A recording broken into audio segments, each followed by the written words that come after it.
Assalamualaikum warahmatullahi wabarakatuh.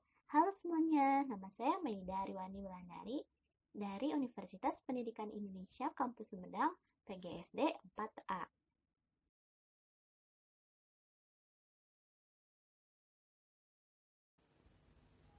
Di sini saya akan memaparkan secara singkat mengenai tugas-tugas perkembangan menurut Elizabeth B. Hurlock. Yang pertama adalah masa pranatal atau masa sebelum kelahiran. Saat ini, banyak bukti yang menunjukkan bagaimana kondisi-kondisi dalam lingkungan pranatal dapat dan sungguh memengaruhi perkembangan pranatal.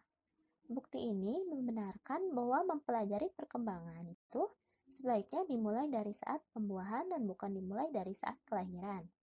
Sebagian besar perkembangan yang terjadi sebelum kelahiran telah diselidiki oleh para psikolog dan profesi medis.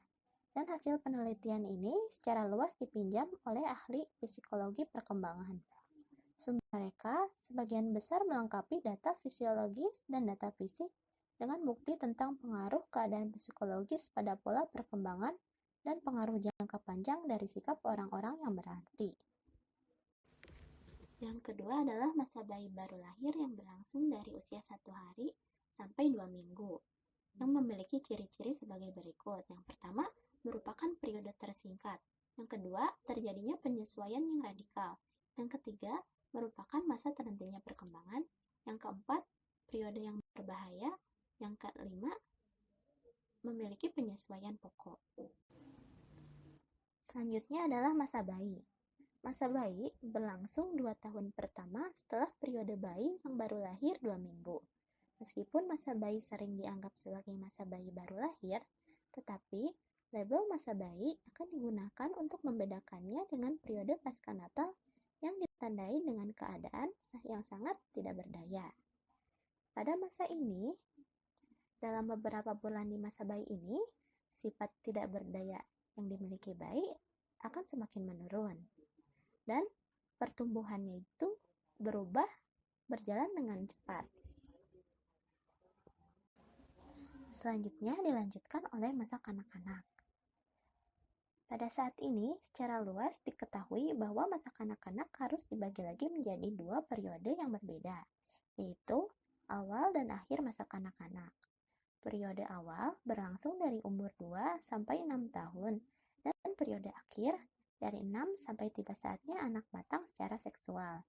Dengan demikian, awal masa kanak-kanak dimulai sebagai penutup masa bayi, yaitu usia di mana ketergantungan secara praktis sudah dilewati, lalu diganti dengan tumbuhnya kemandirian dan berakhir di sekitar usia masuk sekolah dasar. Perkembangan fisik pada masa awal kanak-kanak itu antara lain yakni tinggi badan, berat badan, postur tubuh, tulang dan juga otot, lemak, dan gigi pun bertambah. Selanjutnya yaitu akhir masa kanak-kanak yang berlangsung dari usia 6 tahun. Akhir masa kanak-kanak ini ditandai dengan perubahan fisik yang menonjol. Lalu akhir periodenya tidak dapat diketahui karena perbedaan kematangan perempuan dan juga laki-laki yang berbeda. Kategori keterampilan akhir masa kanak-kanak ini adalah keterampilan menolong diri sendiri, keterampilan menolong orang lain, keterampilan sekolah, dan juga keterampilan bermain. Selanjutnya yaitu masa puber, yang memiliki ciri-ciri yang pertama, anak berubah dari makhluk aseksual menjadi seksual. Yang kedua, pubertas terjadi pada usia yang berbeda untuk setiap anaknya. Yang ketiga, kriteria puber terkadang ditandai dengan haid atau mimpi basah. Yang keempat, perubahan ukuran dan proporsi tubuh.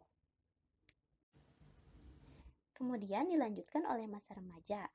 Garis pemisah antara awal masa dan akhir masa remaja terletak kira-kira di sekitar usia 17 tahun. Usia saat dimana rata-rata setiap remaja memasuki sekolah menengah tingkat atas. Semua tugas perkembangan masa remaja ini dipusatkan pada penanggulangan sikap dan pola perilaku yang kekanak-kanakan dan menghadapi persiapan untuk menghadapi masa dewasa. Selanjutnya yaitu masa dewasa dini yang dimulai pada umur 18 sampai 40 tahun. Orang dewasa adalah individu yang telah menyelesaikan pertumbuhannya dan siap menerima kedudukan dalam masyarakat bersama dengan orang dewasa lainnya. Pada masa ini merupakan periode penyesuaian diri pada pola-pola kehidupan yang baru. Tugas perkembangan pada masa ini dipusatkan pada harapan masyarakat, termasuk mendapatkan pekerjaan. Setelah masa remaja, kemudian dilanjutkan oleh masa dewasa dini, yang dimulai pada umur 18-40 tahun. Masa ini merupakan periode penyesuaian diri pada pola-pola kehidupan baru. Tugas perkembangan pada masa ini dipusatkan pada harapan masyarakat, termasuk mendapatkan pekerjaan. Kemudian dilanjutkan oleh usia madya yang dimulai pada umur 40 tahun sampai pada umur 60 tahun.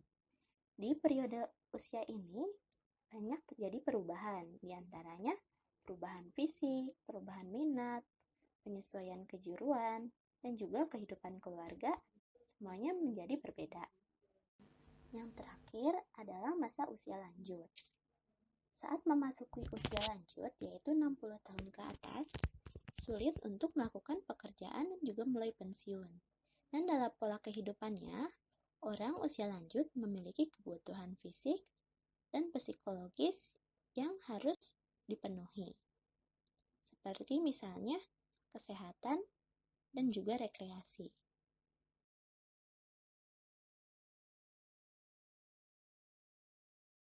Sekian dari pembahasan yang saya paparkan. Terima kasih dan sampai jumpa. Wassalamualaikum warahmatullahi wabarakatuh.